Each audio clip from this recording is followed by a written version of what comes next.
The war in Ukraine has exposed the double standards of the West. Here's how. We are all shocked and horrified at the scenes coming out of Ukraine, with an oppressor invading another nation. However, amidst the entire crisis, we can't help but notice an underlying double standard emerging from the way the world is responding. Ukraine isn't the first country to be invaded illegally. In fact, it's not the first country to be invaded by Russia. As we speak, there are Russian jets flying over Syria. Yet we have media commentators consistently highlighting that Ukraine is different and worthy of our sympathy. It's very emotional for me because I see European people with blue eyes and blonde hair being killed, children being killed every day with Putin's missiles. Why?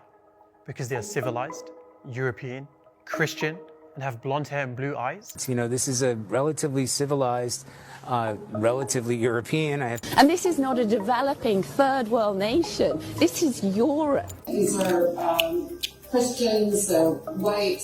Why do we consistently need to be reminded that these aren't Arabs, Muslims, Afghans, or Syrians? Do you need to be a Middle Easterner to be qualified as a refugee?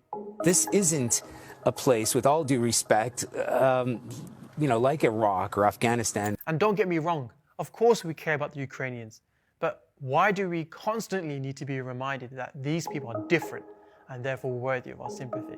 You see, when it comes to the case of the Ukrainians, they have the right to bear arms and to fight for their country, and the media celebrates them as defiant heroes. Yet when Arabs or Muslims do the same, they are branded as terrorists.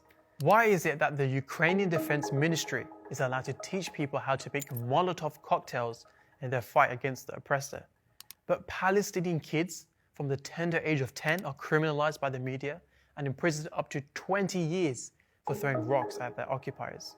The hypocrisy even extends to the response of global institutions. Russian media and art shows are cancelled, Russian banks are being shut down, and Russian assets are being frozen.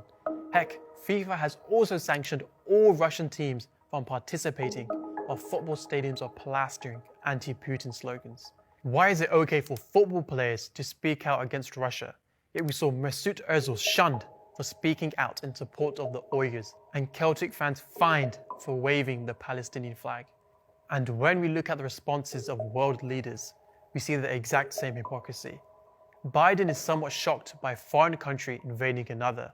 Who in the Lord's name does Putin think gives him the right to declare new so-called countries on territory that belong to his neighbors? But will never say the same thing about Israel invading Palestine.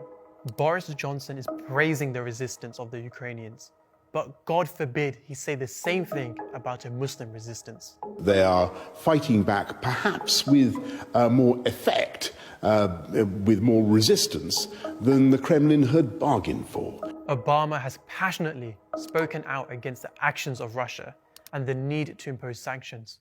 But where were the sanctions against US bombings against Iraq and Afghanistan? This isn't about whataboutism or what about the oppressed Muslim countries. We are not trying to deflect attention from Ukraine at all. But I'm left asking, why the double standards?